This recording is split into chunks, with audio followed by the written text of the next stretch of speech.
Here on The Colour of Country Life, great to be chatting again with Michael McCormack, the member for Riverina. How are you, Michael? Very well, thank you, Ricky. We talked last time about the change of leadership. This is a traditional thing the National Party does at the end of every election. Now we've had a change of leadership to David Littleproud. Yes, David Littleproud is the new leader of the National Party, the 15th leader of the party's in the party's history, and he's joined by Perin Davey, who is the new deputy leader. And given the fact that we've got Susan Lee as the deputy leader of the Liberal Party, that gives Southern Riverina quite a strong say in the goings on of the National Party and Liberal Party, the opposition going forward, because, those two very strong, formidable women are locals. They know regional Australia and they're from our area. So that is great. And I know they'll certainly provide a united front, and with David Littleproud, of course, and Peter Dutton, both LNP members from Queensland, I think that gives us a good balance.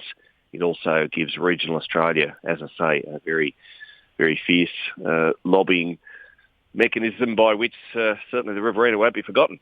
Well, we're certainly encouraged that when it comes to, I guess, how the coalition engages with women in the next term of office, the perspectives in the leadership positions, you've got Perin Davey there as well as Susan Lee, your neighbour in the seat of Farrer, two rural women that I imagine will bring a more rural focus when it comes to that engagement with women voters. Oh, that's important too, and they'll be around the shadow cabinet table pushing the point, and I'll certainly be making sure that I do everything I can to ensure the Riverina's voices continues to be heard. We did very well through the 8-9 years of our government, and I know that I stated before last time I spoke, the $3.1 million that Lockhart Shire received under that program, I put in place the Local Roads and Community Infrastructure program. I do hope those regional programs are funded going forward. That's always a risk. I know Jim Chalmers, the incoming Treasurer, has said that they're going to rein in spending, and it's always a risk because regional funding is usually the first cut when reductions are made to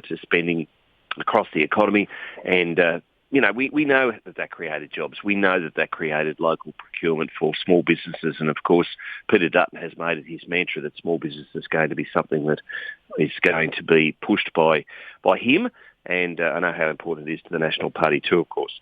Yeah, well, I noticed amongst that regional funding, I had the same conclusion when I heard Jim Chalmers talking. It seemed to me that it looked like a razor gang. Not only was going to go through a coalition spending, but also some of Labor's own promises at the election. And one that concerns me is the local government. We see Federation Council, and a lot of councils have got their budgets out at the moment. Some pretty steep rate increases potentially coming unless we can get more federal support for our local councils. Well, indeed, of course, councils are the product of state governments too. So state governments need to, of course, be mindful of that. There is a state New South Wales budget coming up.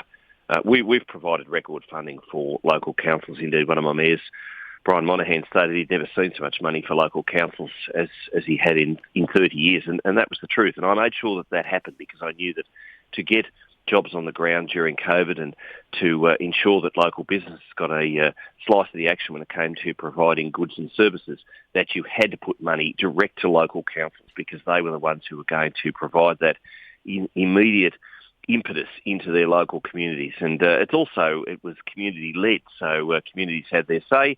Councils then put the projects forward. The infrastructure department said, yeah, that's fine, and the minister ticked off on it. And so that's what happened with Local Roads Community Infrastructure. It was a great program. I just hope those sorts of programs and the Building Better Regions Fund and other things are not cut. Now, post the election, one of the other things that happens, and I gather the Nationals have got a stronger argument for more shadow cabinet positions because you've held on to your seats, the Liberals lost a lot more. How important is it that the coalition agreement reflects, I guess, the population balance of the MPs in the Parliament? Well, it's not the coalition agreement as such. It's actually just it's the convention by which the National Party, by proportion of our seats in the lower house, and indeed in the entire coalition, receives the certain number of seats, whether it's shadow or cabinet or cabinet indeed if we're in government. So that just comes about as a result of just sheer numbers. And so, yes, we'll put our case forward for greater representation for the National Party, and I'm sure David is having those discussions with Peter Dutton as we speak, and that's a good thing. And the National Party, of course, regional Australia needs more representation, and that's why we're always fighting this. You can drive suburb to suburb in Sydney, Melbourne and Brisbane and cut through a couple of electorates, whereas we know even my own electorate, it's a good 5-6 hour drive from Yerong Creek to Peak Hill, top to bottom. bottom to top, I should say. And, these are huge electorates. And people in these communities, whilst they've got the same aspirations and dreams, want to get their own home and all that, they are different. They are different by their very nature across these huge electorates. Now, you mentioned Yerong Creek. We'll come to that in a moment, but I just wanted to ask you about Murray Watt. He's the new Agriculture Minister. As a Queensland Labor Senator, what's your view on him as the new Agriculture Minister for the nation? Well, he always has a lot to say about what the coalition's saying and doing.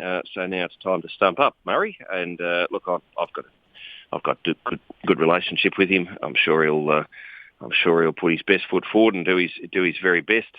I know Julie Collins was the previous shadow spokesperson. Didn't quite get a great handle across the portfolio because kept saying that Labor's policies would be outlined further, but the date never came. Yeah, but, we never saw them. Well, good luck to Julie. I mean, she's got another important portfolio, and I'm sure that as we go forward, we'll certainly hold them to account. Julie is now the Homelessness and Housing Minister, and that's, of course, an important portfolio, and I wish her well, and I wish Murray well. I mean, we want the nation to be its best self. We want fisheries and forestry, agriculture, now represented by Murray Watt. I'm sure whoever we have, whether it's David going forward or whoever, will certainly keep them to account. Now, lastly, you mentioned Yerong Creek earlier, the Rock as well, over 70% two-party preferred for yourself. But what's the story behind the vote at Mangoplah, 85% towards McCormack? Well, my two boys play football for Mangoplah Cricket in the United East Lakes Goannas, so I know Daniel Lloyd is out there, continually waving the flag for the National Party. He lives in the main street of Mangoplah, so I do from time to time, of course, venture out to the Possum Park just near Burks Creek to watch the blue and gold, the team go around. So hopefully that when your kids play footy out there and you've had a long and strong relationship with a community, you'd like to think they'd back you in at election time. Well, they certainly have in our listening areas. Thank you very much, Michael, for joining us today. All the best. Anytime at all. Pleasure. Talk soon.